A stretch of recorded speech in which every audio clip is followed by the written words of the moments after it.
Okay, here we are at Eaton High School, and this is one of the collaboration spaces that exist in every pod of Eaton High School. The nice thing about this space, as you can see, is it allows for students to come out of the classroom and be able to work together and collaborate together. Of course, during COVID times, this has allowed for extra space to be able to separate from one another as well. The neat thing about this space is all the classrooms you see surrounding the space all empty into it. So you still have that visibility back into the classroom, that connection with the teacher and the student, but also that freedom to come out and work with other students. Here we are at a typical classroom hallway wing at Northwest High School. It looks much different than that at Eaton High School. Eaton had those collaboration areas where all the classrooms opened out into. Students could come out there, work together, do presentations together, but still have that visibility back and forth between the classroom and that collaboration area. Here, not so much.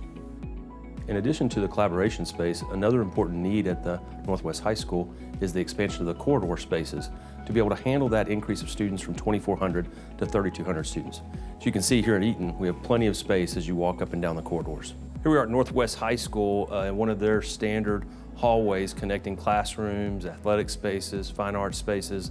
You can tell the hallways are much more narrow, the ceilings are shorter, and you just don't have that room to be able to grow a capacity from 2,400 students to 3,200 students like we do at Eaton and Byron Nelson. We are at Adams Middle School, and this is a shot of a standard corridor of classrooms, and you can see we have the wide corridors as well as space up and down the corridors for collaboration, as well as a larger area behind us that allows for breakout of multiple students to work together in groups. They have screens so they can use the screens to present in groups and really still have that connectedness back into the classrooms on either side. Here is a traditional hallway. We're at Pike Middle School. Of course, you see the lockers, a narrow width hallway, very little visibility in and out of the classroom, so you can not see that learning on display that's going on in the classroom.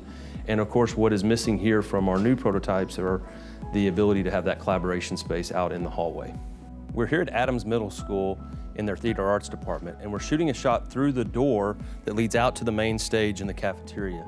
That door is a part of a wall system that is actually available to open up and extend that stage all the way back in here to the black box. This is a multifunctional space that allows for a classroom setting to be in here, even a secondary classroom setting, and in a wall while lunch period is still going on. Here we are at Pike Middle School's fine arts area. Of course, a big difference from what we showed you at Adams Middle School's fine arts area.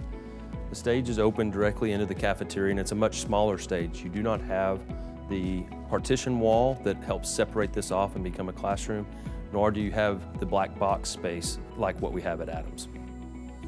Here we are in the Pike Middle School. This middle school has a much smaller footprint, and therefore the library is actually smaller as well. Furniture is not as collaborative and is not as flexible, and so it does make for a little bit smaller space than what you see at Adams.